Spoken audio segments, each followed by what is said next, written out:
We are back now with the final match of Phase 1 here at the Heroes Fall Championship to determine the last team to make it into the route or the top 8, and really the last team that gets eliminated, the bittersweet part of competitions. My name is Solid Jake. I'm here with Jayhow, Kalaris, and Kaldor. Jayhow, how you feeling, man?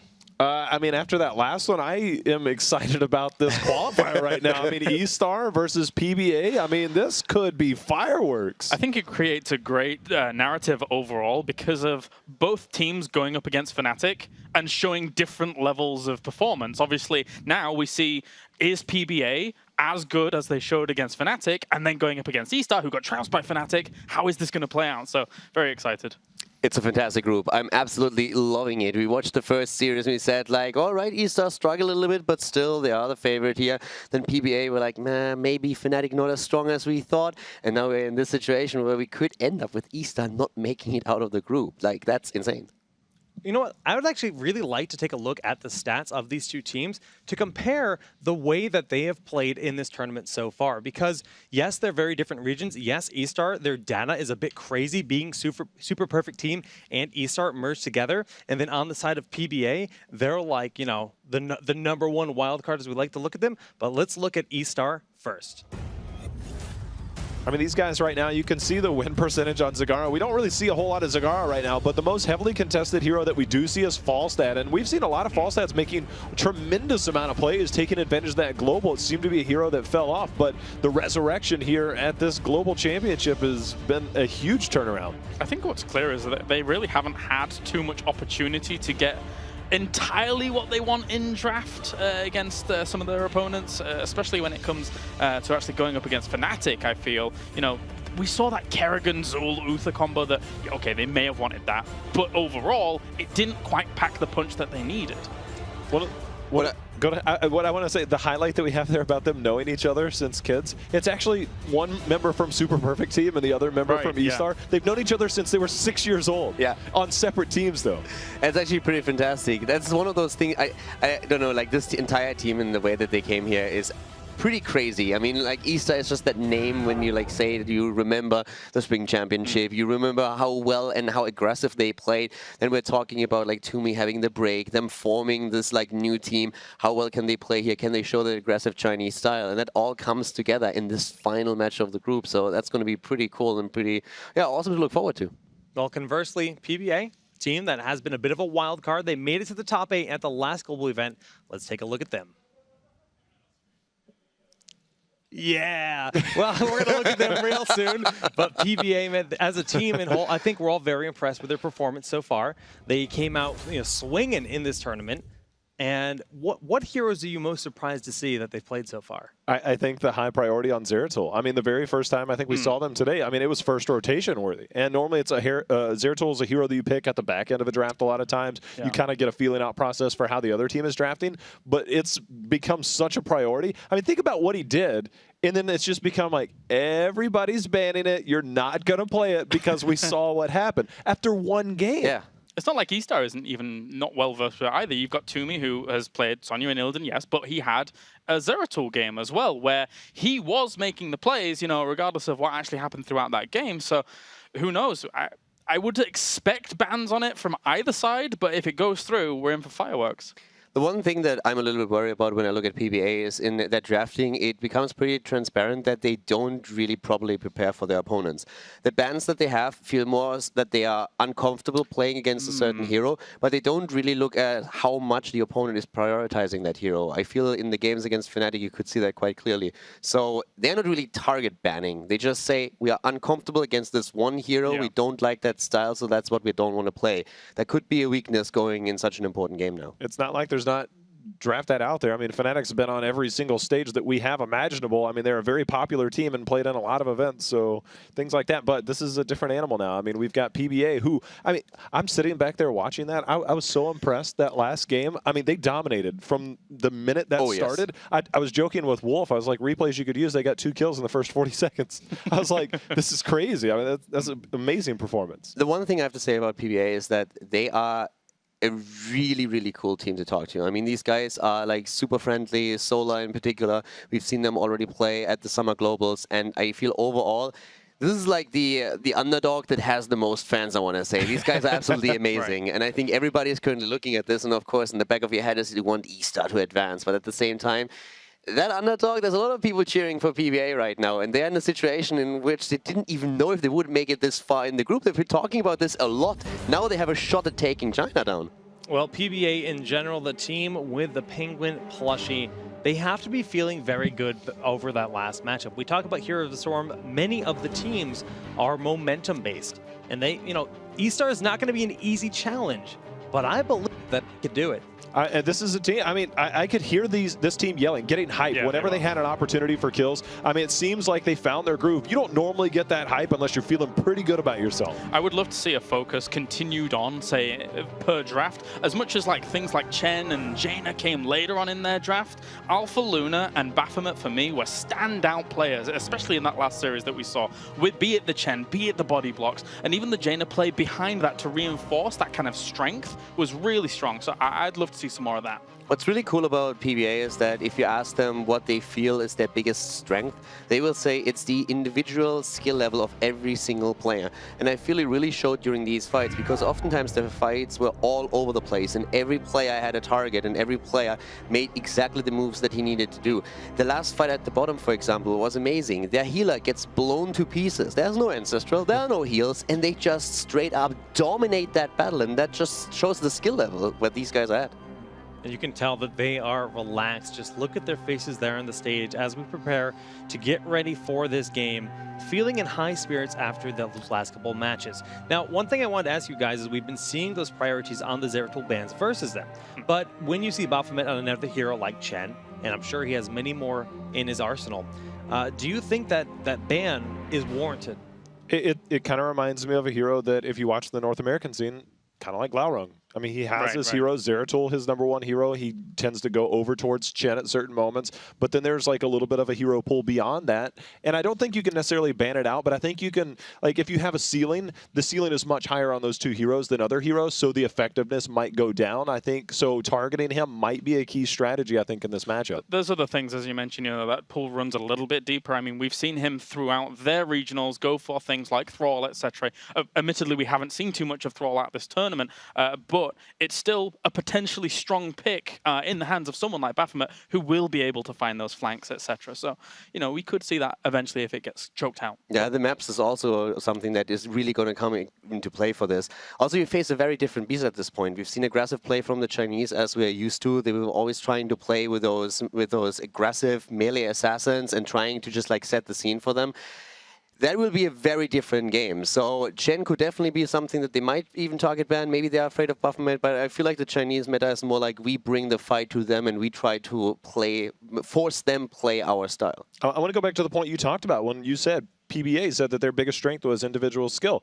And then the thing that they also said when we had a chance to talk to them was that they study a lot of Korea. They actually had a chance to have some scrim blocks, not a lot, with MVP Black, who excels at team fighting. So if you're trying to learn from the best, it helps to play against them and it helps to study them. And it seems to be kind of what they're gearing towards. So it makes a lot of sense. Well, our first map is going to be Tomb of the Spider Queen. So Kaldor, why don't you take us through it? Yeah, so let's go real quickly through Tomb a little bit. Of course, it's one of the smallest maps that we have in the pool, but it is still a map where we have overall, of course, 3 lanes, which we're going to see in just a moment. So 3-lane map, but the distance between the lanes is extremely small. And that is something that really comes into play when you're trying to set up a team composition that could potentially just like snipe heroes. So oftentimes we're talking about rotations here between the lanes. Usually it is the mid and the top lane where you start to rotate.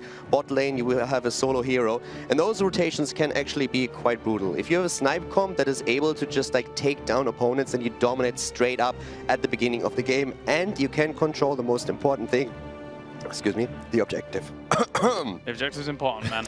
Yeah, and backroom M&Ms are really not good for you.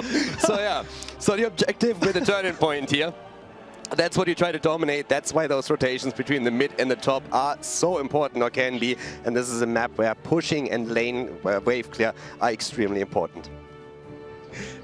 Gee, how is slaying me here. I think you broke him. He said, you know what, let's go to the draft. I think we're ready to start the last match of the day, and we're jumping right on into it. pretty sure when he said it can be, it kind of sounded like it candy. Tomb of the Spider Queen, we just talked about the map a little bit. This is a lot about rotations, as mentioned. And although in the last series we were criticizing the hero Johanna a bit, she does become much more prominent on this map for her ability to contest the Web Weavers, the turn-in, and hold those gems safely. But Zul is a really strong hero. He's one of those heroes that's a little bit polarizing, and some people really think he's great, and then some people think that he has no value. But on Tomb of the Spider Queen, he actually has a lot of value. That wave clear is unmatched, but at the same time, this is actually one of the teams that we actually have significant amount of data on Zul, and so it's not surprising that PBA did ban that out, especially on this map. But that comes exactly to what I just talked about when we were looking at the map. You want to dominate the rotation, and Zul oftentimes is part of the rotation. If you combine him with, let's say, an ETC, with any kind of follow-up stun, you can really just dominate straight up, push both lanes back, and also, of course, destroy the opponent. So banning him out makes a whole lot of sense here. And that is an early Tassadar from Estar Gaming here. So whilst we've had the usual go-tos of the Warriors coming in or whatever, that Tassadar, it is one of his better maps, you know, for the lane clear, for the vision when you're actually looking to control those ultras. I mean, we often talk about the prioritization of goaltenders, and Tassadar is one of the absolute best, but this is also a map where we see a lot of Zagara, and he's another really good response in the event that Zagara is selected. Yeah, I mean, it's because you have that Oracle, right? That trait that allows that vision, so great point there. I think it is a little early for it, so I kind of wonder if they have something up their sleeve. Estar so far, consistency, we're not sure. Again, this is two teams that form together, 2 members from one, 3 members from the other, so trying to get on the same page, they're still working at it. Let's not forget about a potential Kerrigan that they could also play here. They played it before, it's really catering towards their playstyle, and if you have Tassadar plus an additional support behind Kerrigan, really enabling her, that might be one of the thought processes that they have also going into the draft, because right now, they are set up in a very flexible way to just go into the next stage of the draft. More times than not here, we've seen Brightwing coupled up with Tassadar, but it's not exactly the best map for her to exploit that global presence. So I wonder if they do ban that just because it's a good coupling with Tassadar, or if they look to something else, even like another healer to try and choke them out, but I don't know. Well, the speed at which this draft is going is showing that both teams are getting pretty much what they want. Falstad being banned out by Estar. We've seen kind of the power of Falstad after he seemed to be falling off. The Asian regions tend to play Falstad quite a bit better. When we looked back in summer at win rates between North America and all other regions in Europe, were very high, or excuse me, were low. But we looked at the Asian region. We've seen some changes on Falstad, but clearly his kit has still been pretty strong throughout these first few days. I mean, at this point, when you're looking at the potential damage dealers for Estar Gaming, Vala and Li Ming both come to mind. PBA is likely to maybe target one of those bans, unless, of course, they are afraid of the melee assassin. And they are. There is the Kerrigan ban. Exactly. Tassadar definitely like frightening them here a little bit. We say that. Oh, look at that snap lock in for Zeratul on the side of Estar. Now, we're talking about PBA with Zeratul. That's good and great. Wombo. Yeah. The Ring of Frost, Void Prison. We haven't seen a lot of it. We actually saw this pairing already. It seemed like they were kind of off a little bit with their rotations. That could come with inexperience of playing with each other. But then Zeratul on this map in particular, this isn't necessarily a map we tend to say there's a good map for Zeratul. Right. It's funny because, you know, as you said, we saw it against Imperium when they were playing that. The first game of the day, they had a little bit of traction issues at the beginning of the game, that's for sure. But they did pick it up later, and they did land some good combos later on in that game. So they have the chops to do it. They kind of need to start right from the beginning to put some pressure on, because so far PBA, if you're going into an ETC slide and you put down the roots of Malfurion, can really lock a target down. The question is, of course, what kind of damage here do they add in addition to Tigers? Are they, for example, playing it with the Li Ming, really trying to just like burst the target away, or are they more worried about the additional wave clear going to a Vala, which will give them also a bit more auto attack damage here? So the style is definitely going to be really interesting right now, because they will try and just push this back as far as they can with the lanes. I wouldn't be surprised if this last pickup is a Chen. We see that they like that control of that front line. It's a hero that Baphomet is on top of. And there's the Li Ming, as you talked about. They have the big damage dealer. They have Tychus, which wards off quite a bit. And then if they decide to go that double front line, I wouldn't be surprised. I mean, think about somebody that's got to manage the lanes. Right, and I mean, kind of going back to what you were saying about Chen, oftentimes when we see the Zeratul Jaina combo laid down, one of the best ways to try and deny it in completely anyway is to just zone Jaina out.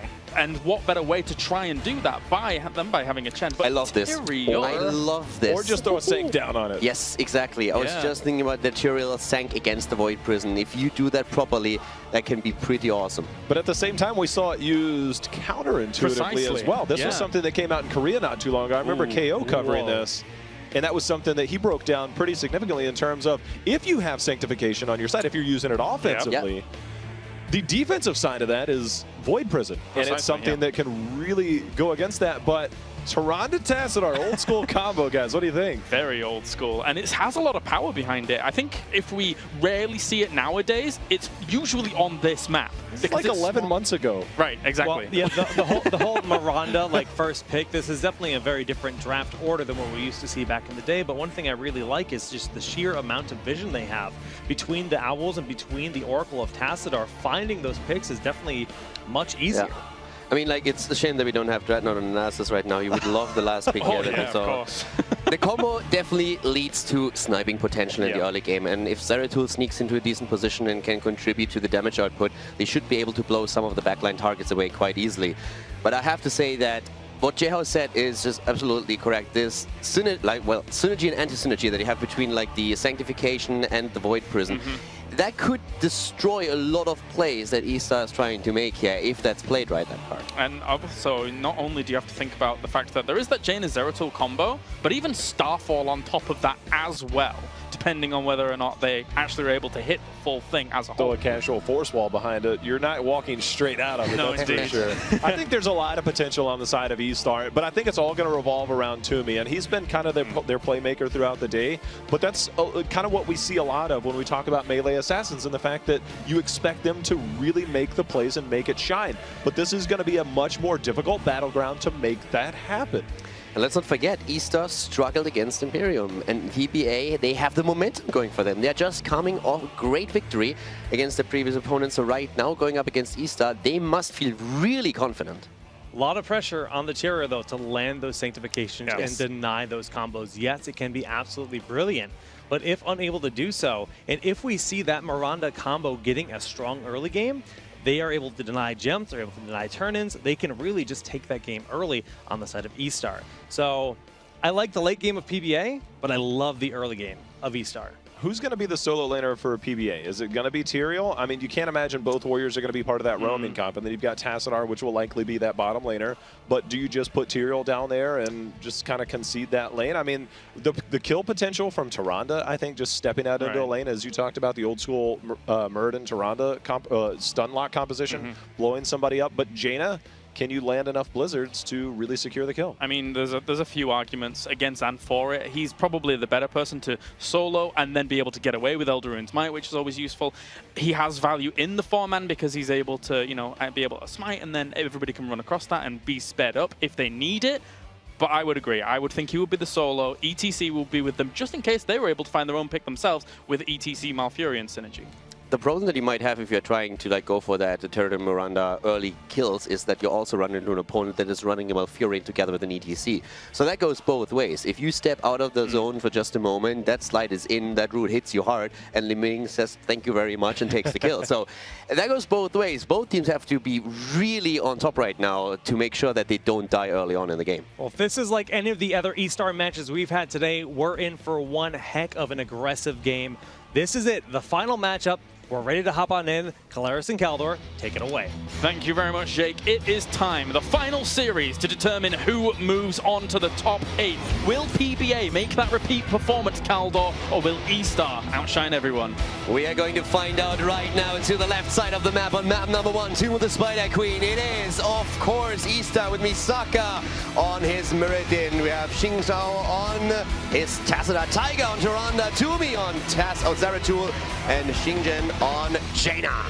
And to the right-hand side, of course, it is the red team. It is Please Buff Arthas with Alpha Luna going to be playing Li Ming. Baphomet on Tyrael, God Dog on Taika, Scroll on ETC, and finally Zola playing Malfurion. It's the last best of 3 of the day. The winner goes out of the group, and this is going to be heartbreaking for the loser. Estar, they were one of the teams that a lot had favored to in this group, thinking they would be able to get out first, but Fnatic took that spot. Now they go up against PBA, and PBA played some impressive aggressive matches today so far. Starting things off on the side of Estar with Tiger going for that Ranger's mark, so he's able to get those Hunter's marks down just a little bit quicker in these fights. So they're going to try and go aggressive here. Standard China.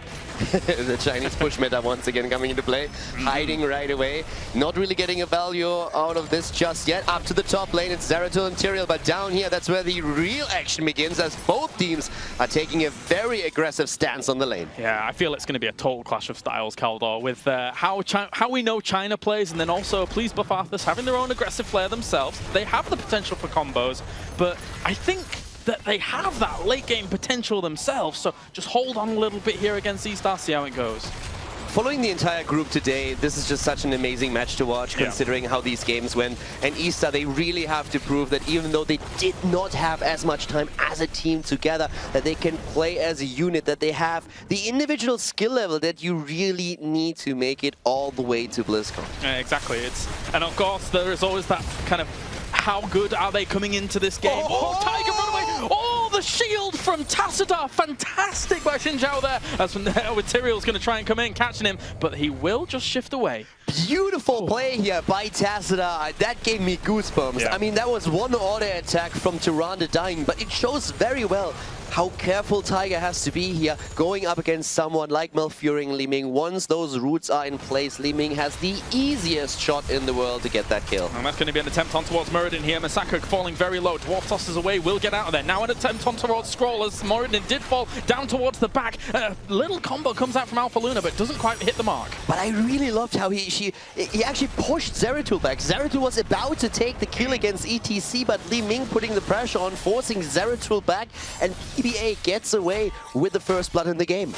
Crazy little stuff. And also Misaka, now that I look at it, block on level 1 for Muradin. One of the more uncommon talent choices here for him. But I think he realizes he's going up against, you know, quite a lot of auto attack on the other side. It will help him a little bit. It's debatable as to whether or not it's a good enough sacrifice, though, for the other talents. Also, once again, mentionable that we have on Zeratul no Vorpal Blades. We've been talking about this in previous series. So you, of course, give up a bit more mobility. But at the same time, you are really packing a punch with your auto attacks. And that is something that Zeratul is going to look for. Position himself, try to flank, and then get out of there. Right now, both of the teams with that heavy rotation trying to control the middle of the map. Ala Towers of Doom, right? What we saw from Toomey on his Zeratul back there, he was able to get some fantastic kills with this build. He did a really good job there. Also machine gun build again on the side of Jaina that we're currently seeing here. Level 4, by the way, for Tacit. I'm not going into the Leeching Plasma, playing it with the vision. It's really important here as the maps are, the lanes are so close to each other that you have decent vision that you can then use to just determine where your opponent is trying to turn in, where they are set up, if they're hiding in a bush. So Tacit are just like going for vision over the heal. It's a sign of confidence. I mean, basically, Toomey is the one that is really gaining some benefit from that leeching plasma at level 4 if he were to have taken it. But he's saying, well, this is Toomey. He's actually pretty good at Zeratul. I think he's probably going to survive regardless of how he goes. Yep. I mean, block party taking also on the side of ETC is going to make it a little bit harder for Toomey to really get that damage in. Zeratul heavily relying on the auto attack. Look at that slide! And Xingzhen is down. That is kill number 2. Jaina completely blindsided. He has stood no chance. Yeah, that was a great little combo from Alpha Luna once again. He's really been one of the standout performances for PBA in my book. As for now, he will back off. Mikasa and as well as Scroll just not really doing any damage to each other. That will go on for a while unless their damage dealers come in, but didn't even land the combo. You know, earlier on we were asking, is Fnatic, or was Fnatic in that earlier series just weak against PBA, or is PBA that strong? Right now the Taiwanese team is really showcasing that they are aiming for number 2 in the group. They want to get out of this group and go to BlizzCon. Good control of the turning points, and they grab themselves their own. Wow, Scroll, look at him going in very aggressively here. That was an ambitious play, considering the gate was still up to the point where they didn't necessarily know how many were behind that wall. Look at this aggression right now, how far they are pushing in. They have the objective, they take the level 7 early, and this is just Taiwan playing China to the wall in these early minutes of the game. Yeah. And opening up that wall was super important there for Please Buff Arthas, because if they didn't, this Web Weaver might have only just got the wall, but they focused on it so hard, they might back themselves for it here. You say it absolutely perfectly well. They make sure that they get the wall early so that they can now go for the forward, but look at Scroll and his ETC. He's in trouble. Misaka whiffs the Stormbolt. ETC still falling though. And that will be a Spider Queen even just trying to push down as much of this as possible. Toomey's going to come in for the reinforcement on towards Zola. He's sure to die here with that Lunar Flare coming in, finishing him off. This Spider Queen though, just chipping away. One problem though with that double kill, it is a 5 versus 4 in the mid lane in favor of Estar. Tyrael all the way up to the top, getting value. The wall is down, the well destroyed. At the bot lane, the Web Weavers are also doing a whole lot of work. So even though they got 2 kills out of this, question is, was it really worth it? It's a little bit of a difficult thing here, as for now, there's still an experience advantage for Please with Arthas. They've done a good job of killing off almost every single wall, I think. Even the top one is down, so that Web Weaver turn in, well worth it. But now they need to control these 71 gems currently in possession of Estar. The big deal when you get the first Web Weaver wave is that you're trying to just snowball to level 10 so that you can deny the first turn in for your opponent. And this is something that PBA is going to try and do right now. They know that there are 80 gems on the side of Estar, and they are going to attempt to just deny them any kind of turn opportunities until they have level 10 and can potentially get a new turn in themselves. Timmy was trying to put some pressure onto Alpha Luna up towards the top, and he got a lot of damage done. Thankfully, Malfurion's really, really strong, and 1 rejuvenation will be able to heal him up quite nicely. Mule on Tassadar. Oh, Mule. Level 7 usually is Kala's Embrace. Like, I can't even remember when I casted the last game where Tassadar didn't have Kala's Embrace. It's the talent for the hero to pre-shield your allies. In this game, they don't want to have anything to do with that. They go for Mule to just repair the structures on the map. Very interesting style coming out of the Chinese team now. Yeah, indeed. And level 10s have hit on the other side here for Plead for Arthas as they do take Disintegrate, Sanctification. We have the Drill coming in from Tychus. Let's see what we're going to get out of ETC as well. I would make a strong case for Mosh Pit on this map. It's a smaller map. You don't necessarily need as much stage dive, but you still do get a good burst of damage out of it. So we'll see in a few moments. Yeah, I mean, we all, of course, remember King Caffeine's Mosh Pit, sorry, not Mosh Pit, but Stage Dive just yesterday. True. That was pretty beautiful on the same map. So far, ATC hasn't chosen yet, but he has both options here. We have, of course, the the Silence, we have the Twilight Dream, we have at the same time also the Void Prison, the Starfall. There's a lot of AoE potential damage now on the side of Estar. Oh, yes, there is. That Wombo combo that we were mentioning before is a very scary thing. Toomey and Chen Chen will have to move away there for a moment. And I was looking at the positioning of ETC, seeing if he was just like solo laning down towards the bottom, and then I would have been like, well, yeah, stage dive's pretty much a go-to. But he's not. He's still hanging around the middle, trying to control these turning points. 103 gems right now for Estar. They haven't turned in a single gem yet. Yeah. Not one.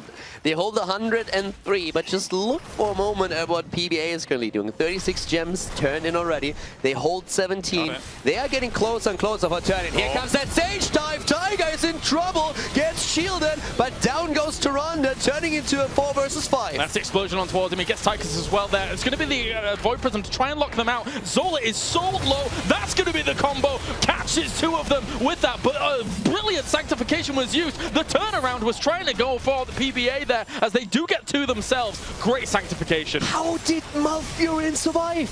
Like, he had no hit points. Yeah. There was nothing left, and he goes into the Void Prison, and they actually managed to keep him alive. Absolutely incredible. Baphomet, man. Again, for me, it's Baphomet and Alpha Luna that are standing out for PBA. The problem is that I say that, but they've still got other great standout players. Yeah. PBA have looked fantastic today. I cannot believe that they were able to save him here. He goes in, he drops the Silence, and then saves himself. Now they are ahead in experience, and they get the second Web Weaver wave. Once more, they're trying to snowball it towards the next talent here, level 13. That's what they need right now. They want to drop the forts. They want to kill another hero. If they can take down Misaka with those 55 gems, that would be a nightmare for Estar. And that is going to be a power slide on towards him. The root follow-up here. Will they be able to save him? There's no cleanse to actually help him out here. He will be able to dwarf toss away. Scroll is caught in here by the wall, and he does manage to get away. Mikasa, he's running away with his tail between his legs. It was already fun to watch PBA when they were playing at the Summer Global Championship, but watching them here is an absolute delight.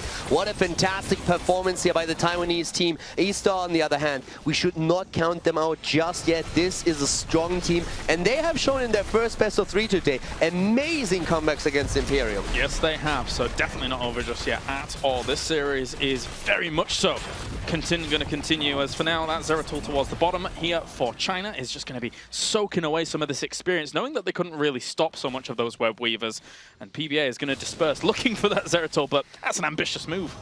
Yeah. No!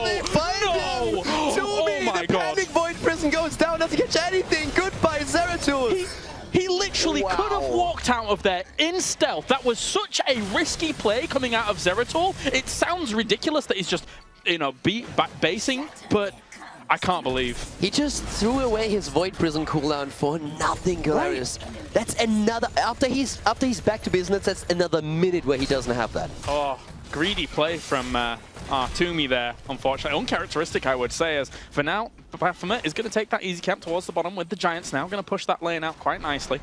And PBA, well in control of this, Kaldor. I mean, the one thing they can really say in favor of Estar is that despite the fact that they lost quite a few heroes here and also the battle so far, they didn't lose as many gems as you'd think.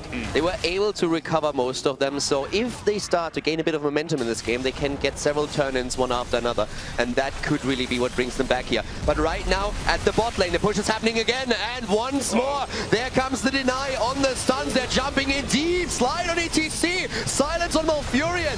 Oh, this is just once again Taiwan pressuring so hard here. Mikasa, if they were able to get him, once again, he still has 60 gems available to him. Now is the return around. Now is where Toomey is trying to get into the backline. He did have Wormhole. He has to go out and blink back there to make sure he's not going to die off during all of that. It's a 0-for-0 trade, but what's important is because there is Mule, they absolutely just wanted the fort. Anything else was kind of a bonus. But because they got the fort, now the Mule doesn't really have much to repair. Yeah, and talking fort, 3 are destroyed. It's down to the keeps just now.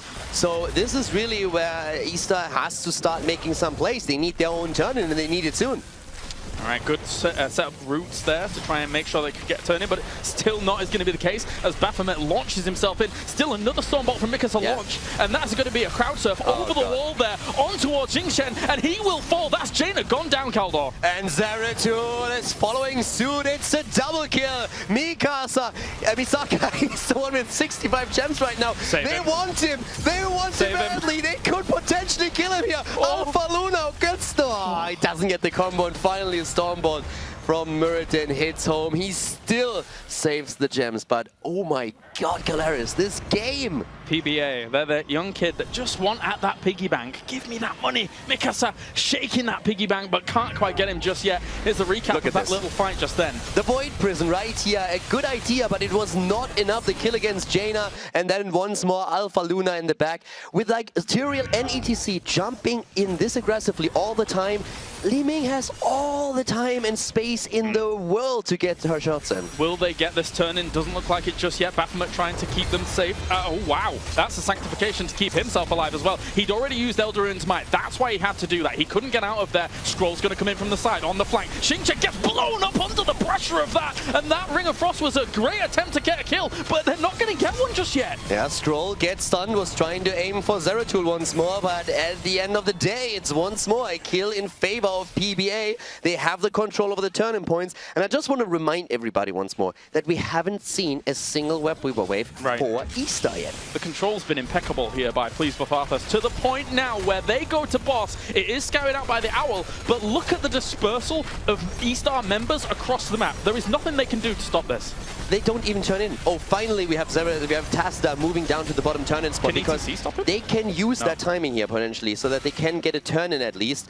ETC is starting to walk in there. It's still not enough. Tazda. It's not enough. Misaka, on the other hand, is in position, and he will get the turning completed. But I am very worried about the top lane. Right, yeah, because now this is going to push quite hard. That Web Weaver will descend in a defensive location, so at least they'll have that available to them. The wall's going to go down rapidly, though, as Estar now needs to mount this defense. A launch forwards here, with Holy Ground now available to them, so Estar has to be very careful about their positioning. They want to keep now. There's a Web Weaver, yes, but they want to keep. The question really is, can they get it? Look at Zeratul at the bottom of the map, trying to get some extra experience. Level 16 is so crucial here, but once more, they're jumping in. The boss is on their keep. They're going for Misaka. Misaka still has 65 gems. That's the Void Prison in the back, but Tyrael with a Sanct once again, and they get everyone out of there. Alpha Luna is moving out, Misaka is low. They didn't get the keep though. Good defense by Estar. He actually tried to drop Twilight Dream there. It was interrupted as he had to go into Ice Block to get away. So now they're all going to be able to try and retreat out here. Estar must recognize that Twilight Dream is still available if they were to go a little bit further, because they still don't have 16, Kaldor. Yes, they don't, but we have also Web Weavers pushing in the mid lane, so they need to take care of that, and that's exactly where they're headed. PBA is right in position now to make sure that that doesn't happen, but the fort is still being attacked as we're having them jumping in. There comes the stage time! And now, so that Holy Ground was able to lock in Mikasa very, very easily there. The push on back there as they got Tyrande was great, and that is so many gems lost. Mikasa, the piggy bank falls, and that is going to be so devastating to Estar. They haven't won a fight almost all game long. They're going to lose another. Jaina falls, so does Tassadar. That's a 4-man wipe. This is insane. PBA, they just blast them to pieces. 12 kills against 4. They're just going through them. It's incredible. And yes, having a mule can sometimes be a game-winning, the game-winning factor. The mules in this game didn't do anything, because every single time you see them just confirming the destruction of a fort or the keep, and we just saw it again at the top lane.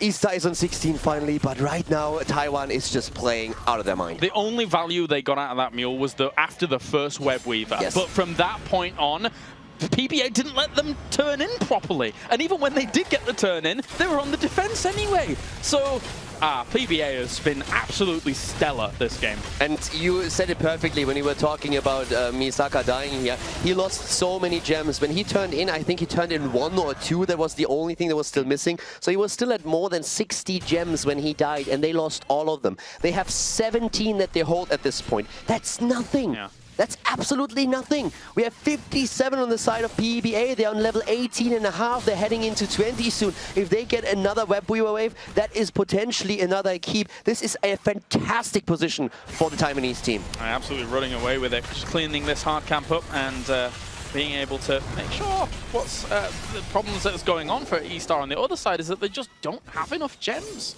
And how are they supposed to get enough gems? They can't spread realistically across all 3 lanes, because then there's a potential that they're going to get ganked. They don't necessarily have the vision available to them, but they need to catch up in experience. Talking vision, I love how they used the mule to just get vision there. Right. That was actually like pretty cool. Old StarCraft days. Yeah, going for the meta mules here, just like dropping them. But yeah, 19 versus 17, that's a 2-level lead that we have. That 20 is going to be a problem. They need kills and they need it now. And they might start with Stroll, but no. Baphomet says no. In comes Tyrael. That's the route, but Tassadar dodges it. Well done so far. Tumi was just too far away for the follow-up kill, as it's going to be at the stage dive. There's going to be the Void Prism at the back to try and zone them out while they deal with the Warriors. But at the same time, Sanctification already been popped here, making sure that they're going to stay alive. Here comes the damage dealing from Alpha Luna, looking to focus down Tiger. He sprints away, getting out of that position. They're jumping in once more. Misaka, Jaina is dead as Misaka is trying to make a play. All of a sudden he's knocked down. He's going straight into the Avatar 4, but once again a kill against Mirrodin. It's a double kill. 19 versus 17, 5 versus 3 on the map.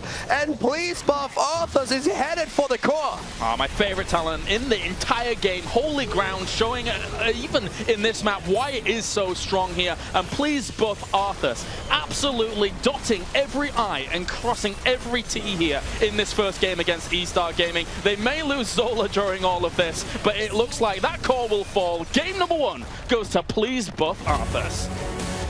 What a match. What an opening game here. This is incredible. PBA is playing out of their minds. The kill count at the end of the game, 15-5. An incredible performance by PBA. Yeah. Incredible. Incredible. And I think during that game, I kind of lost my mind a little bit, because I'm thinking, Attack on Titan, Mikasa? I'm like, no, Misaka. Yeah. I kept doing it. Mikasa and Tsukasa. Mikasa, Tsukasa. I mean, they were inviting them in, so I can see the confusion here. It happened to me too. Yeah, quite the performance there from PBA, though. I mean, coming into this match, I don't know if a single one of us would have said they're the favorites for this necessarily, but they brought the pain and they were relentless. They are getting a lot of fans here today. The games that we've seen out of them were absolutely... It is not only that they win, it's the way they win. It's such an entertaining style to watch. It's beautiful. I think the worst part of all this is Dread is in the back just saying that's what you get for picking Tyrande. Oh, no. We don't need to validate Dread. Anyone but Dread. I think so far... I just want to say, excuse me for interrupting, I just want to say Tyrande won the Illidan match. Just saying. Oh, yeah? Yeah. All right, 1. all I know is Tumi, Zeratul play on Tomb of the Spider Queen. Yeah. Yeah. We had questions before it started. I think we're left with questions afterwards as well. Or with answers, depending on how you look at it. Now, Mikasa, as you like to call Misaka. No, don't, please. I also saw a lot of blunders in the last 2 series with him. Many dwarf tosses that were not actually being executed, just like point blank, just the leapfrog where you're jumping over a bug maybe, and then with storm bolts, like there's something going on with him, I think. That's a problem actually. Like his storm bolt ratio is incredible low. At this point, he really needs to hit those. And there were a lot of attempts that they made to aggressively engage onto a target, and they couldn't hit the storm bolt to lock the target down and get the follow-up stun from Tyrande. So that is a big issue for them. If you're drafting Tyrande, you kind of need to land the combo. Yeah. I mean, let's be a little bit fair, I suppose, to Misaka on Estar. He is the one member out of the entire team coming into this tournament that has had to role swap. Okay, right? That's true. So it's not exactly super easy at this level to make that switch, but still, the criticism is still there. When you do draft for something like that, you got to do it. What I'm still questioning is the level 7 talent choice on Tassadar. Mule can be great. And I like Mule on several maps as an option, but Tassadar, if you look at any team that plays Tassadar, it's all about the level 7 talent, about the Kala's Embrace. And I think the sustain, they really needed more sustain in these fights. Jay, how'd you feel about the game? What do you think the key moments were for that victory? I think there's a lot of key moments, and a lot of them revolve around a player called Scroll on the side of PBA, and that's something I want to take a look at because he made a lot of plays. Their team coordination, let's just go ahead and run this slow right now. Let's pause it. Actually, run it back just a few seconds. Let's pause it right there, okay? The Lunar Flare does land, and this is fool's gold. You want to know why? Because the rest of the team says we better commit. Now, let's run it forward just a little bit, and you're going to see everybody start to dive in there on the side of Estar. Now, here comes the fun. Let's pause it right now, because guess what, guys? You know what that circle represents? It's party time, because stage dive is coming down. They came in, and they're like, wait a minute, we're in a little bit too far. So the rest of the blue team starts going backwards, and we'll go ahead and run it forward, because in comes the stage dive. Now, the key moments here, because you see one person get deleted. Now, pause it right now. Actually, let's run it back a few seconds. This is the key moment. Pause it right here. Misaka in the back line. Now, this is a moment to where normally old school Murden escapes. He has so many gems. Now let's run it slow-mo real quick because there's a grenade that's about to land. Dwarf toss, nope, you're denied. And you know what, 67 gems, the Twilight Dream coming in there to just help seal the deal. That was a huge play. Sick play. This team on all fronts is firing on all cylinders. And guess what, they're not done yet. Let's go ahead and take one more down, and down goes Jaina. But the coordination of these fights, because that play, they're like, oh, we've got Malfurion, there's the stun. Things, oh, wait a minute, they start retreating, and then next thing you know, you've got ETC on you, Misaka trying to disrupt the backline, but the play from Tychus, I mean, it seems like every single player on PBA right now, you can look at it and be like, they're all making plays. Precisely, yeah. I mean, we haven't really highlighted God Dog that much during all of this, but he is a repeat performer here when it comes to our World Championship stage. And just plays like that, securing that piggy bank, it's a beautiful thing. Not too bad at all. I think we might have another one. I mean, we've got another one because these are players that I can only talk about Scroll so much. And let's just go ahead and frame it real quick and pause it right now. Because once again, guys, guess what time it is? It's party time. Now, pause it right now. Now, this is a moment where you have 2 members isolated. This is actually a good play because all of a sudden you're like, all right, wait a minute. We've got supports on the back line. Up on the front, though, you have 2 warriors. One of those warriors, though, is going to be Tyrael. He's going to come up here. He's like, don't worry, buddy. I got you. We'll run it forward here. Baphomet, we've been talking about him all day. He's going to put down the Sanctification and keep him alive, allowing the rest of his team to now make their way up. And that was kind of one of those key moments. And this just allows everything that we've seen PBA do. You see the zoning, everything trying to keep them off of them. But this is PBA at their best, continuing to do work. Zola, a little preemptive ice block there, not necessarily needed. But these are just moments that it seems like things might look bad for a moment. And then all of a sudden, they seem to make the plays and turn everything around. Well, now we have a 3-game victory in a row for PBA, where they're 1 game from advancing into the next round. Estar, on the other hand, they're 1 game from being knocked on out of this. Kaldor, how do they mix it up? How do they bring themselves back into the series? To be honest with you, I don't know how they can actually make that happen right now. They have to really just, I guess, dig deep, and if they have any pocket strategies, this is the time to really use them. Maybe they went into the series and said, like, you know what, PBA, we're not really afraid. We don't think they are all that strong. We can hide something here. That's an approach that you can take in an early group stage. If that was the idea, this is the moment right now to say, like, okay, maybe we misjudged them a little bit. Let's give it all we've got. Because, as you said, one more loss and they're out. Well, we're going to have to find out what kind of pocket strategies Estar might have waiting for us as we get ready for game number 2. We'll be back in just a bit.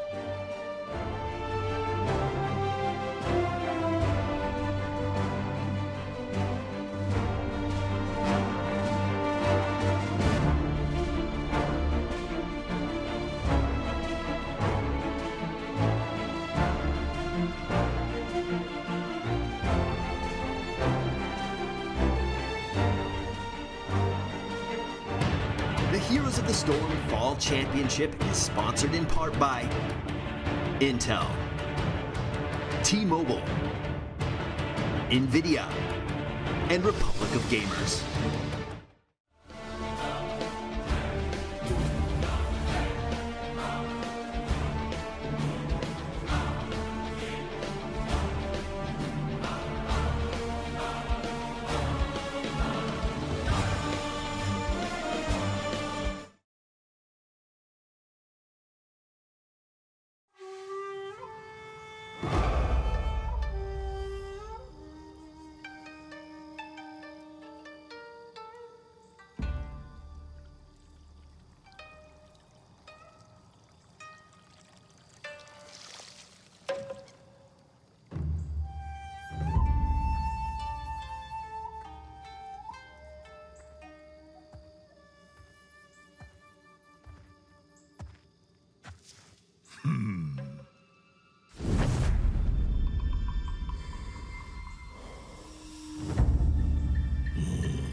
Another round?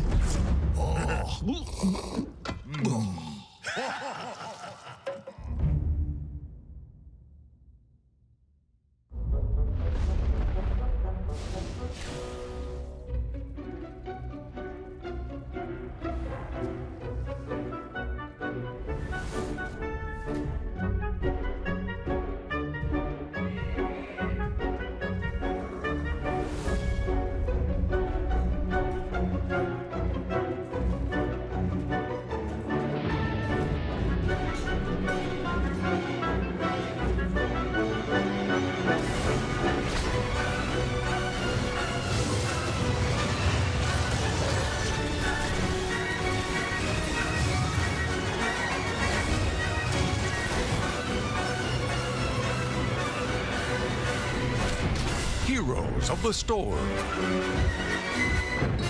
Prepare for Heroes Brawl, the new game mode that breaks all the rules. Rated T13.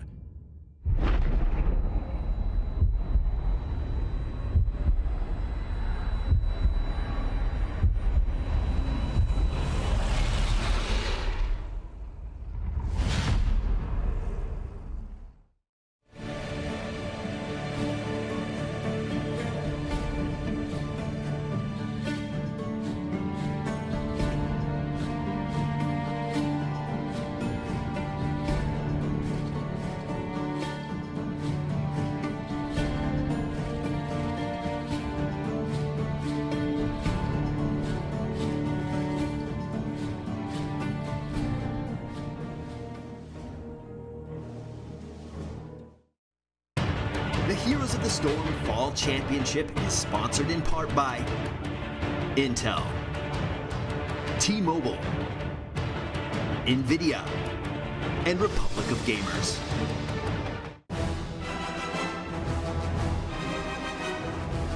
We are here with the final match of Phase 1 in the Heroes of the Storm Fall Championships, where PBA has come out swinging, taking game number 1 over Estar. Not quite the start I expected, considering Estar is the favorite of the group based on most people's predictions. You got to wonder if inexperience of playing together is a key factor. I think it's one of the main things we can point to. Everybody playing is great, but two things.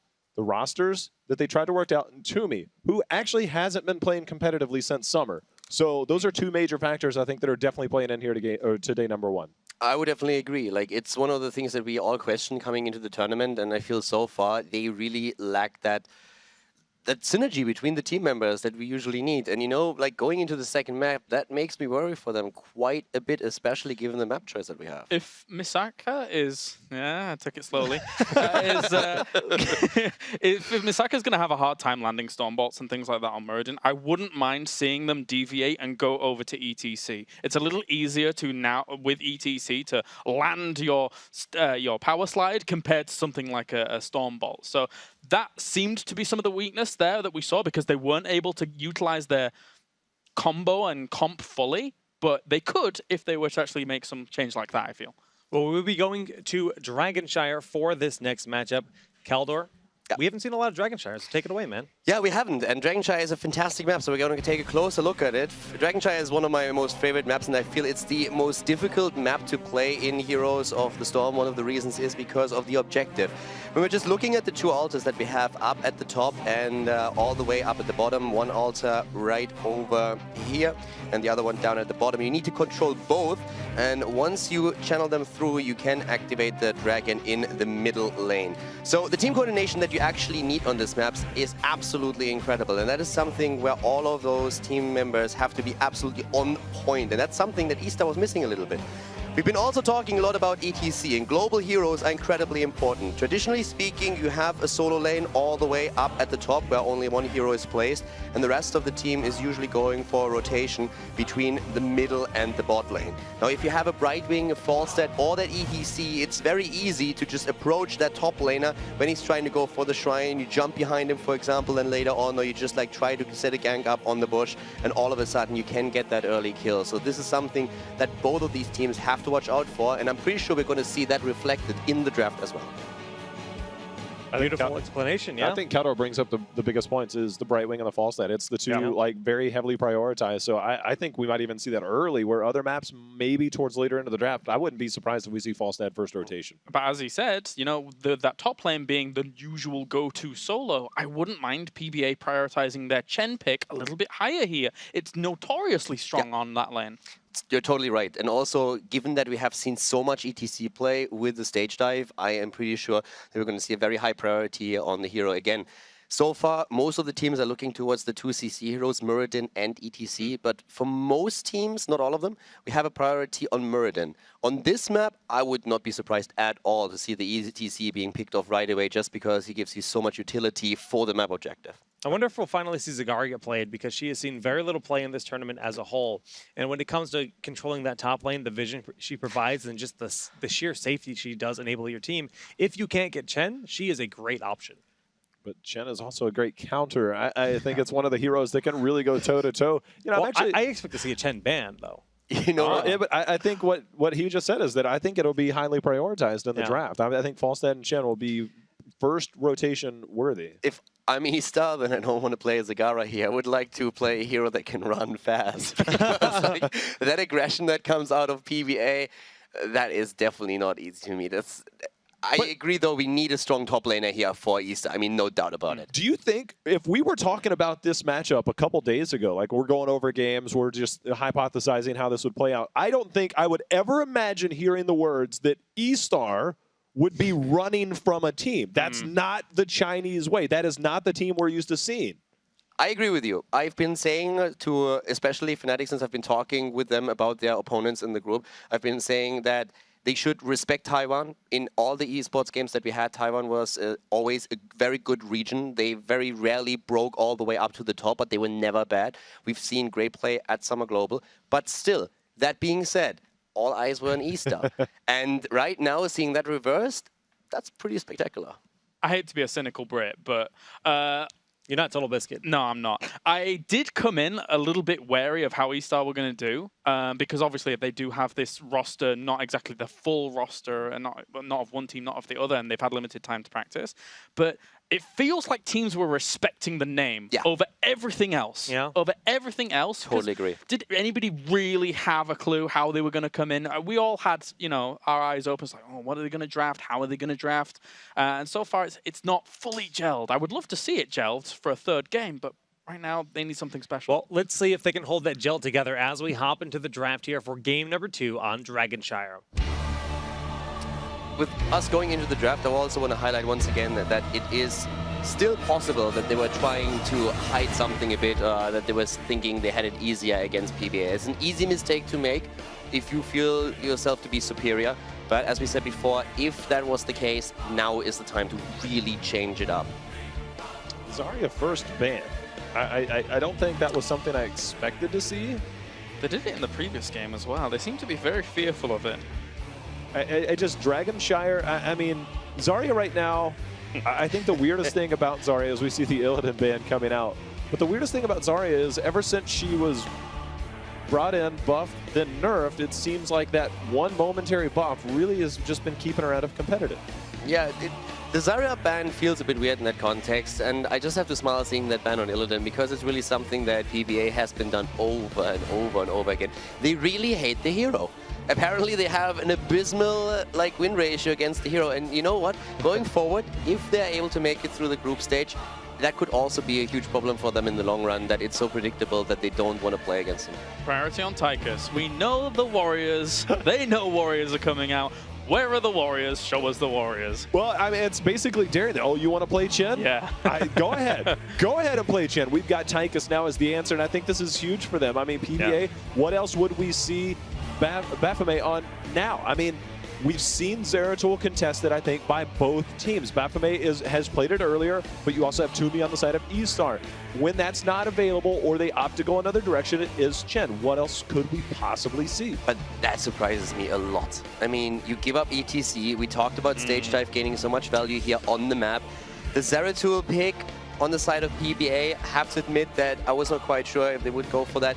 I was even thinking they might lock down 2 Warriors right off the bat and say like, okay, we go for double CC right now, we drop the Muradin as well. Yes, of course, we have the Tigers against us, but we have the Power Slide, we have the Stormbolt, and we can lock them down 6 days to Sunday. With Zeratul and Stage Dive as a potential, we are, on the other hand, looking onto Wombo Combo land again. Is this Brightwing time? I mean, it seems like it might be an early pickup. Would be, I mean, we've seen, kind of this answer towards Zeratul. They are going into Jaina again. That's a denial. Yeah, that's a fantastic little denial there from them, considering they anticipating that Zeratul Jaina coming out. Right. And the interesting thing on Please With Arthas now is because Zeratul's picked up, very, very unlikely to see Chen, considering Baphomet's the one that plays both. So they're looking for more space control. Yeah, I mean, I think the Tychus there basically forced it over to Zeratul. And I don't think they're going to complain about that at all. I think they are very comfortable on that hero. But at the same time, I mean, for Estar, they're getting what they want too. By grabbing that Jaina, I don't think PBA was expecting that. They see the Tychus, they're like, okay, well, our ranged assassin's probably just gonna be Jaina again. We've been doing that a lot, and now we have the opportunity for Estar to ban out something like Vala, but the Chen has been banned. I kind of would dispute that with the Jaina a bit, because for me personally, when I look at this, if PBA gets Jaina together with the Zeratul, they're going to be very happy. But if you rely heavily on the combo, you would have waited and picked them in a double. And right now, they only pick the Zeratul that also telegraphs to your opponent that you could go for that Wombo combo. So Estar, even if they don't pick Jaina, they just ban her out. They could have done that quite easily. So I think in this case, PBA is not really heavily reliant on the Zeratul at all. They would have probably taken Jaina if they can, but I don't really think it's a necessity for them to have the draft they want. With Vala being banned out, it leaves pretty much Li Ming on the table. Yeah. But another hero that actually does really well on this map, Sergeant Hammer. We've seen a little bit of Sergeant Hammer play. Now Furion is going to be the pickup there, working his way into the draft later and later, but... Yeah. Again, we have Zeratul for the Void Prison. ETC can jump on that. Malfurion with the Roots. There is potential there if they get the damage in as well. But even the combo between the ETC Power Slide and the Malfurion Roots that we also saw in the last game, that alone is already strong. And as you both pointed out, Ming is still there, and yeah, there she is, being picked up immediately. I'm curious if we see something like Kerrigan Uther on the side of Estar to just kind of go in and bring the pain, very aggressive with that. this was NA, I'd say Leoric right now. We've been talking about Globus a lot and about map control, and heroes that we could still see to that regard as, for example, a Falstad. The Uther is taken, that is a great deny with the panic button. Let's go, Kerrigan. I'm actually surprised that Falstad has made his way through this draft, but the fact that Zeratul was the pickup basically changes the way that everybody approaches this right now, so I think that pick alone just changed the draft, but Falstad still being on the board. Dahaka. I was thinking about that a bit earlier, but I really didn't think that these two teams would jump on him. We saw him yesterday quite a bit, like more than I expected. And actually, this is a much better Dahaka. Yesterday we saw him Cursed Hollow.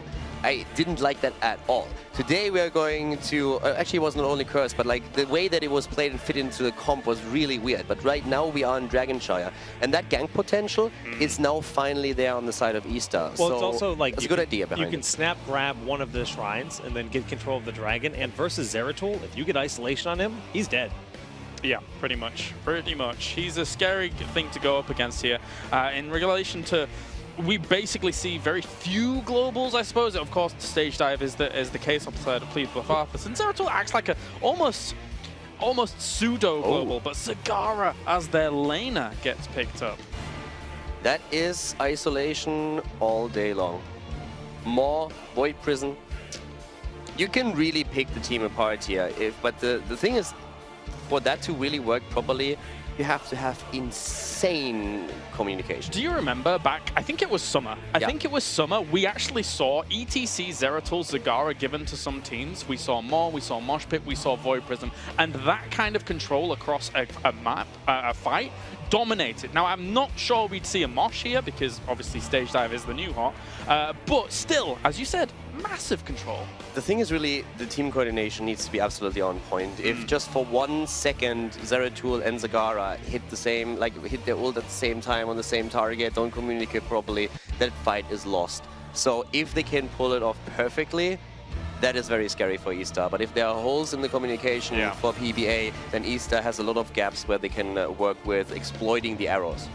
All eyes for me are going to be on Toomey, and it has been for basically every single one of their games. They rely so much on him, but Dahaka, it's one of those heroes that's high risk, high reward at this point. I mean, you don't just walk in and be like, oh, Dahaka's kid is going to win me this game. No, it's a matter of using his Brush Stalker, his global to be able to get around the map, and then if they do get to 20, which Dragonshire does tend to drag out sometimes, you have that Apex Predator that gives you the cooldown on that. So there's a lot of, playmaking potential, but you have to get there. You have to get there to be able to utilize stuff like that. Baphomet is one of the players that I'm really watching out for here. Zeratul will have to make great plays happen, especially with the pressure that he needs to apply to the backline heroes.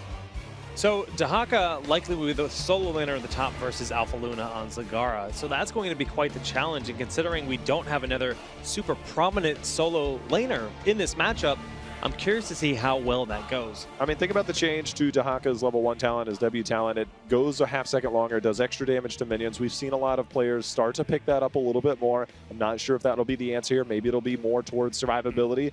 I think the question is there, but I think that it probably will likely be that wave clear talent. So considering this could be the last game of the series, I'm curious, who do you think has the better draft? Give Zeratul to Baphomet, and I'm all over that. I think that's my deciding factor right there. I think Kaldor brought up a good point in that this draft for PBA requires absolutely perfect execution. They've done very well today, but I'm not 100% convinced whether they can pull this draft off because it's a high skill cap one. So I'm going to go with Estar maybe. Kaldor? I'm actually going with PBA here. As Kalari said, it's really difficult for them to make that play work, but they have such momentum going into that series, so much confidence right now, and both teams have also in the potential rotation mid-bot, a lot of kill potential there, and as Sheo said, Baphomet on the Zeratul combined with everything else, I feel PBA is on such a roll right now that they're going to take the series with the 2-0. For me, I'm just worried about Dahaka in general in the current meta, and I just don't feel it Estar, so we'll see. PBA has my vote, but we are ready to hop into game number 2, so take it away, boys. Thank you very much, Jake. All right, game number 2, Dragonshire is our map, Kaldor, as we begin what could potentially be the final map of the day. Of course, it is Misaka with on Muradin. It is Schwinger. They're playing heroes, that's for sure. Xing Zhao on Tychus, it's Tiger on Uther, Toomey on Dahaka, and Xingzhen will be playing Jaina. They always stumble me. Yeah, they do. They do. They tend to do that.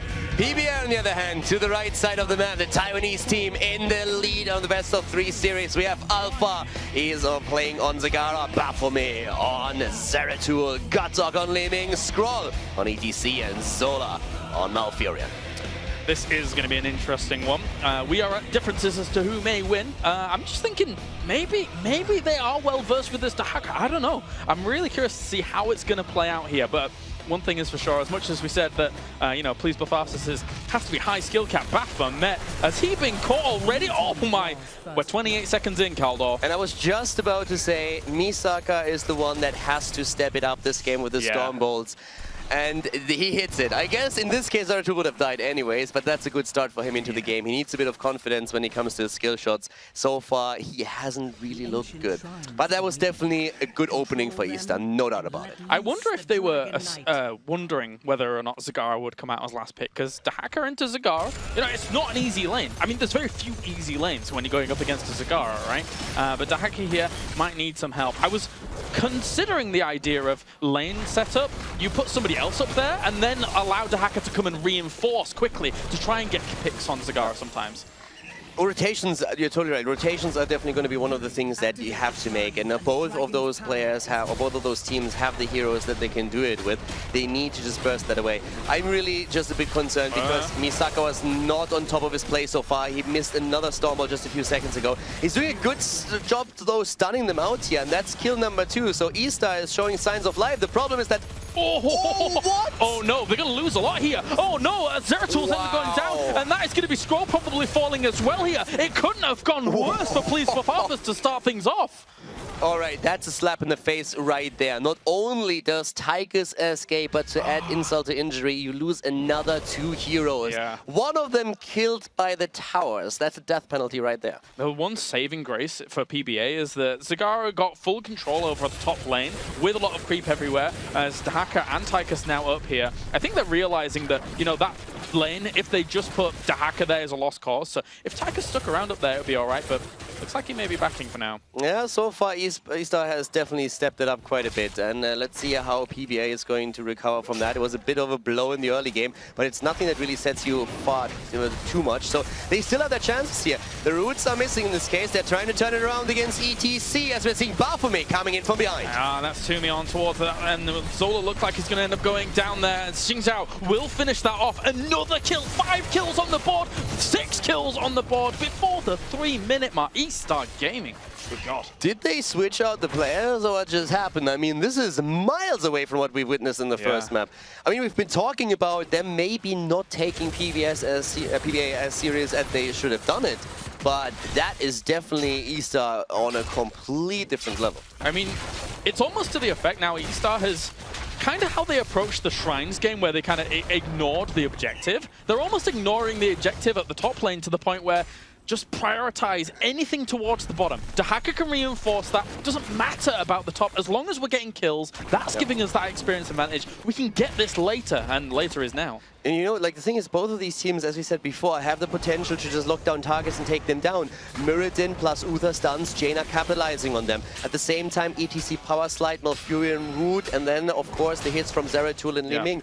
But those battles between these 4 heroes were always ending in favor of Estar. It felt like PBA was going into the battle saying, like, hey, we are going to win these rotations easily, and it turned against them. Now they are behind a talent, not for long though, but they have to rethink their approach a bit. I ask you the question though, Kaldor, do they need to win this early game? Because when I look at the compositions overall, I feel that Please Buff Arthas has a better team fight potential, whereas Estar does have that rotational advantage. I totally agree with you. I really feel at this point they should play it a bit safer, as long as they make sure that your objective can't be taken. Heading into level 10 should be enough for them. They didn't lose out on too much experience.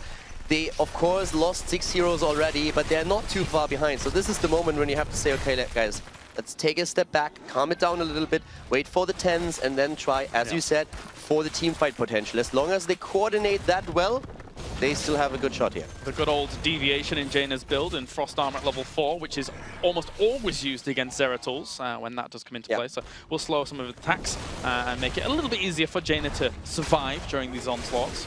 Zagara's definitely putting a lot of pressure onto the top lane, by the way. She's doing really an exceptional job there. And Dehaka, even though he got buffed with his AoE and his wave clear a bit, he is still struggling slightly against it. At the same time, the farther Zagara moves out, the more vulnerable she is to any type of gank. Of course, she has some vision there, but she needs to be very careful still. All right, and slightly we'll try and just clean up that bottom lane at the moment. Misaka gonna stop Scroll from moving on through, and Xingchen will clean this up too. Still no capture over Dragon Knight just yet. Level 9 hits.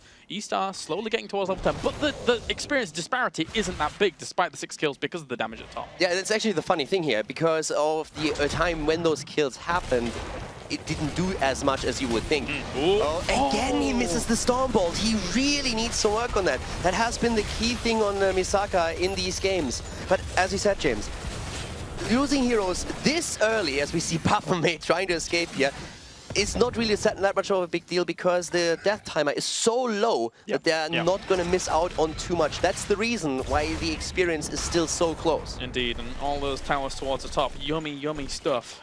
So for now, Toomey here, just going to clean up some of that. That fort alone, half health, nearly no shots left. Almost gone, and then Zagara can do whatever she wants. She could go down to bottom, and they could even switch up if they really wanted to, especially since level 10's almost about to hit for both teams. Oh, Water Elemental. Yeah, Water Elemental taken here. A little bit more control during those fights, not going for the Ring of Frost since they don't have a good setup yet. Scroll is going to get away from this one, but their level 10s are going to be really interesting. Zeratul, though, dying again, Baphomet. Yeah, not the best of situations. And as you say, that Commandeer Odin there, very nice little choices here by Estar, especially if they're able to dictate when those fights happen. But now we see Tranquility coming in, Void Prison, more, and just waiting on the next two.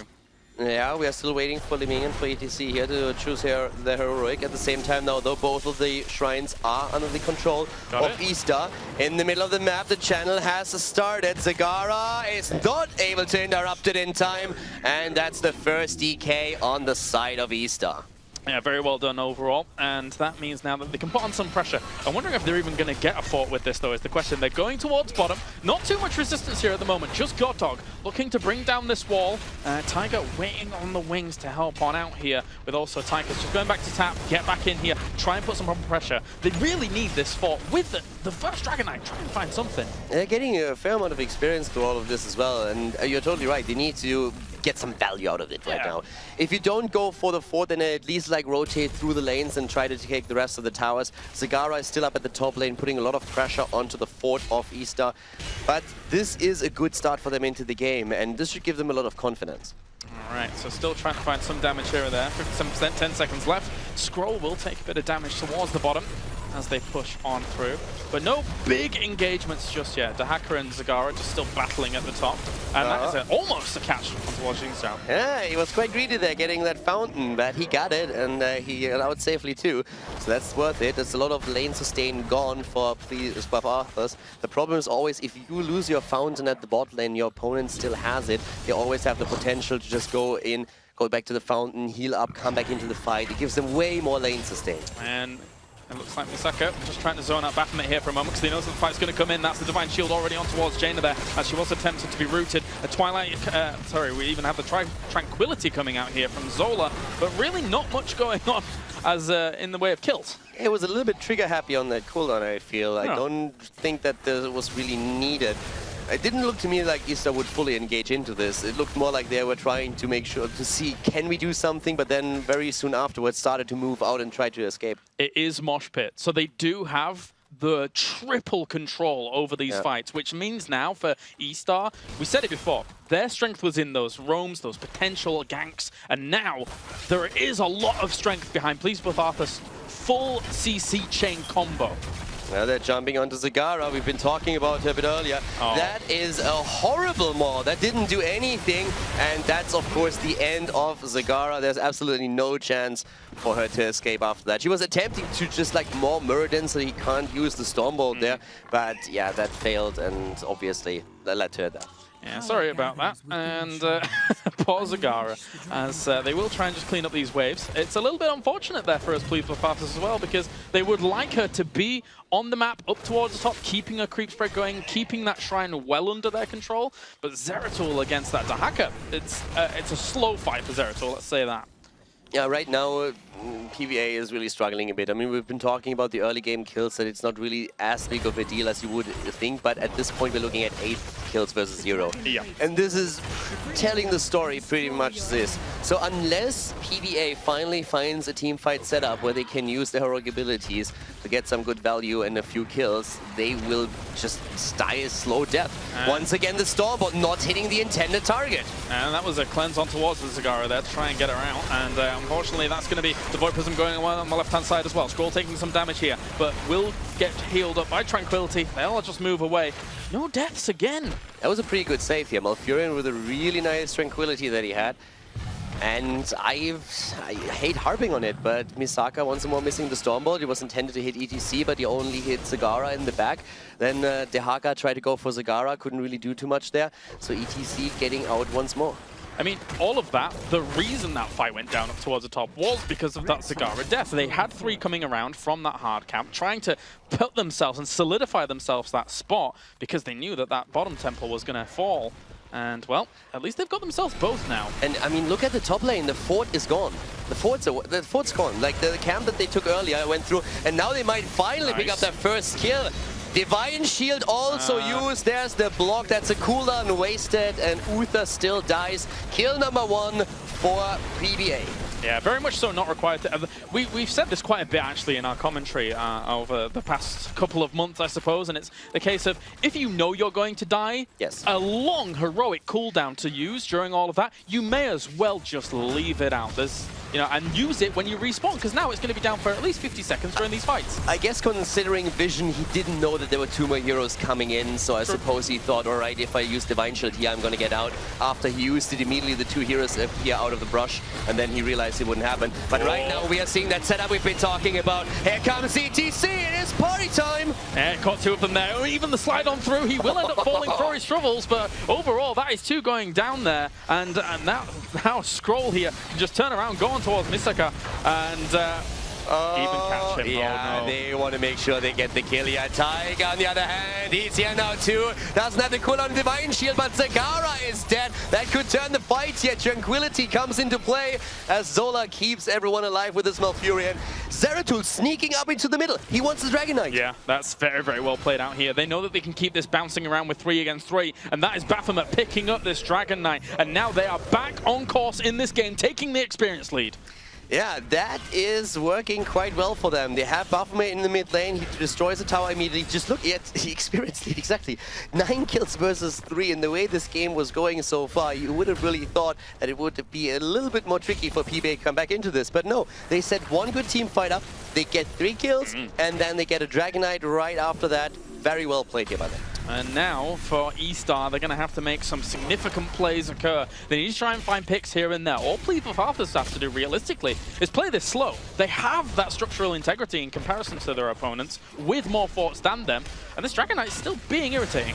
And Alpha Luna is just a thorn in their side at this point, just pushing these lanes the entire time. While the Dragon Knight is keeping Estar occupied in the middle of the map, we're seeing all the way up at the bottom already another push being set up where Zagara is attempting to just use her roaches, use the Banelings to pressure the next fort. Alright, so Xingqian as well as Misaka gonna try and go through towards the middle here, go on to Baphomet, and try and just push him off. They didn't lose that fort, which is a really nice little defense from them considering. That was actually well done, and so far the Dragon Knight didn't do as much as you would think. Still got a bit of value, took a few of the towers down, so that was worth it. It also put pressure onto Estar, forced them back. Now the kind of invasion that we have here, but with the Zeratul at the top lane, they are not really trying to contest the siege camp. One of the ways that Estar could try and do this is like, can you find an isolated Malfurion somewhere here or there? But the problem is an Ice Block is even there as well. And Please Buff Arthas is babysitting some of the members. That's going to be actually the invulnerability going down towards Xingqian, as he will actually be pushed away during all of that. Tranquility has been popped. Misaka is going on towards the backline there, but it's not really working out too well. He's hopping in with a Dwarf Toss, but that's Baphomet. He needs to be careful. That heal is in. Once again, Misaka jumping right on top of him, taking him down, but Jaina dies at the same time. Yeah, some miscoordination there from PBA as well, using the March as well as the same time as not actually being able to land that more on much at all. They lose 1 for 1. Not too bad, and actually this wave is quite strong now that I look at it. Yes, there's a lot of momentum going for PBA now, especially with those 2 siege giants in the back. That's another fort in their favor. That is very good for them, considering that one-for-one trade, and it was initially what looked like to be Estar's fight to start off, but PBA just solid play, solid play. They're playing this really nicely, and they are even going for the night camp all the way up at the bottom. So yeah, they feel very confident here right now. All right, just cleaning this up, getting that pushing, and then that is actually the perfect time to have this pushing. Maybe like 10 seconds later or something like that, because overall, now with these shrines being active, Estar is trying to do exactly the same thing. It's so important that they try and distract their opponents instead of letting those shrines just go away for free. But you can really see how that game started to shift a little bit. The early 4 versus 4 roaming squads between mid and bot lane, all the fights ending in favor of Estar, them picking up a lot of the kills.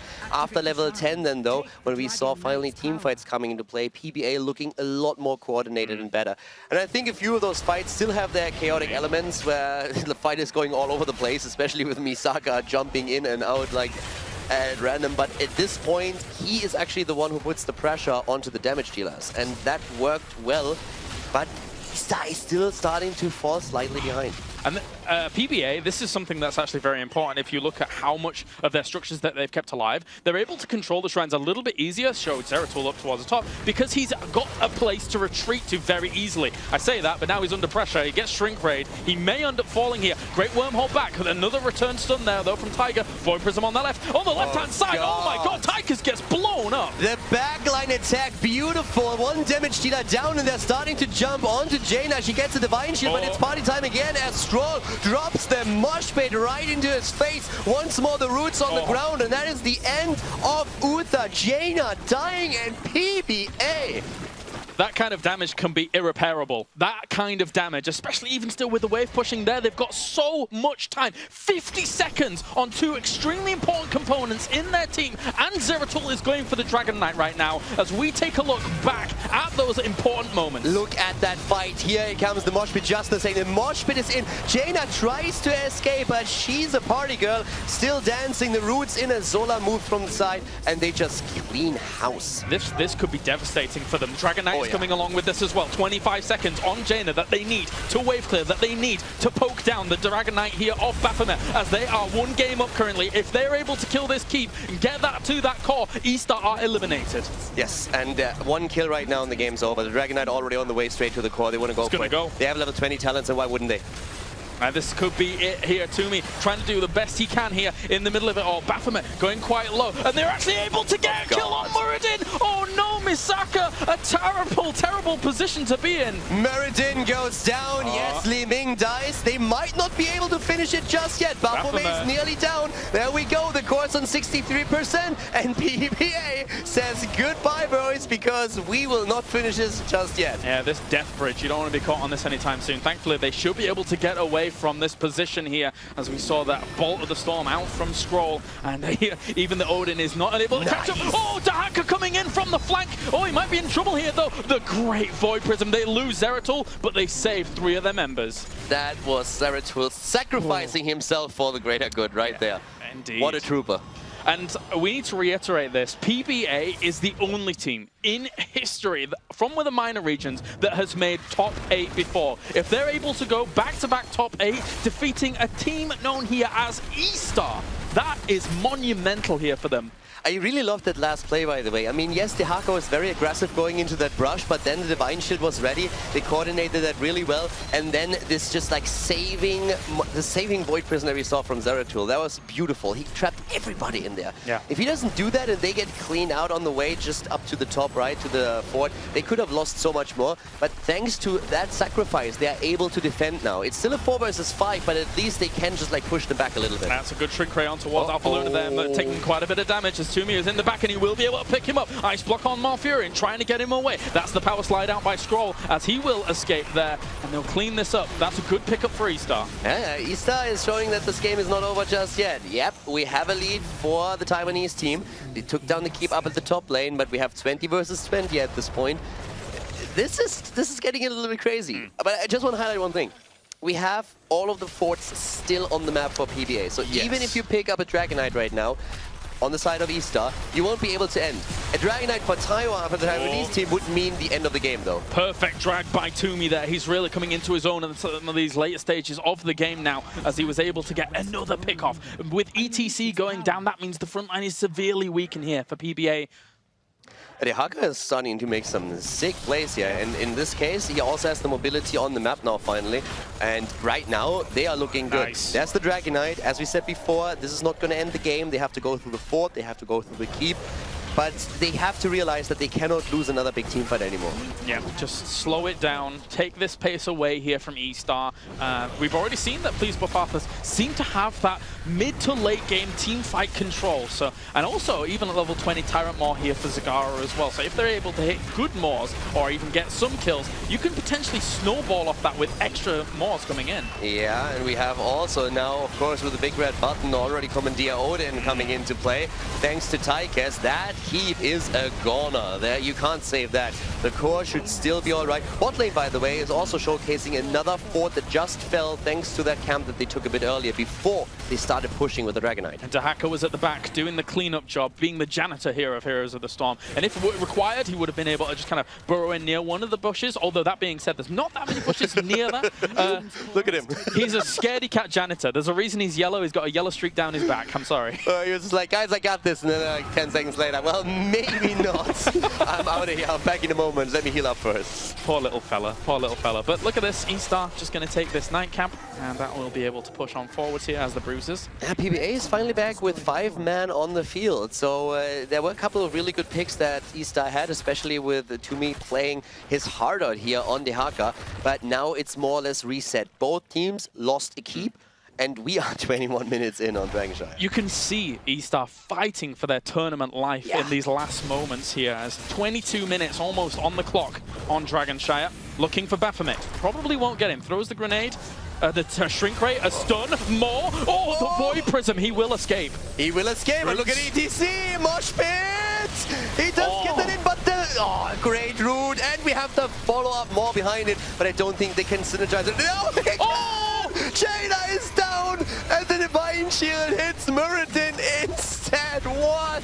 I always forget, Ball of the Storm on ETC. Ball of the Storming in, going for the power slide, catching 2 of them. This could be Estar absolutely dead. Dahaka now, power slided through once again, trying to get away here with that Dark Swarm. Not available to be able to get out, though. He's going to try and burrow. Commandeer Odin on the right-hand side. They're fighting for their lives here, Kaldor. Once again, the root on the ground. Galaris, this could be it. Just look at it. Muradin in trouble. There's the kill. Zeratul goes down, yes, but so does Toomey. He is dead. They're still fighting. The nukes are coming down, and we are seeing them focus on Tiger right now. Another more comes into play. Uta is dead. They go for Tychus. This is crazy. Yeah, as you say, exactly that more coming in towards the end. They're just isolating and solidifying them this position. Misaka is the only one left alive here, as PBA are going to march onto the court. Jaina comes back in 8 seconds, but I don't think it's going to be enough of a defense. This is absolutely awesome right now.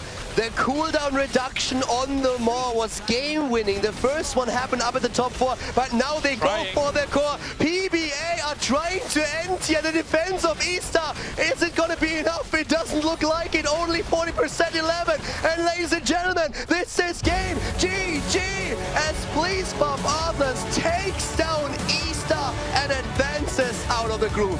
What a way to advance on. Back-to-back here, from championship to championship. Please Buff Arthas show us that they are no fluke. That was fantastic stuff from them throughout that series, and fantastic stuff throughout the day. Mind blown. Truly an amazing upset. PBA, a huge congratulations. Well-deserved, advancing into that top 8. And what a heartbreaking defeat for Estar. You can see those scenes that we just saw of Estar, that was moving. I mean, because they came in knowing that they had the name, they had the heritage, they had the prestige behind them, but weren't able to do it here against Please Buff Arthas, who come in from a minor region once again. It's shocking. Look at it. But we have to give a lot of credit to Estar playing as 5 members, as a 5 stack for just about a full week here.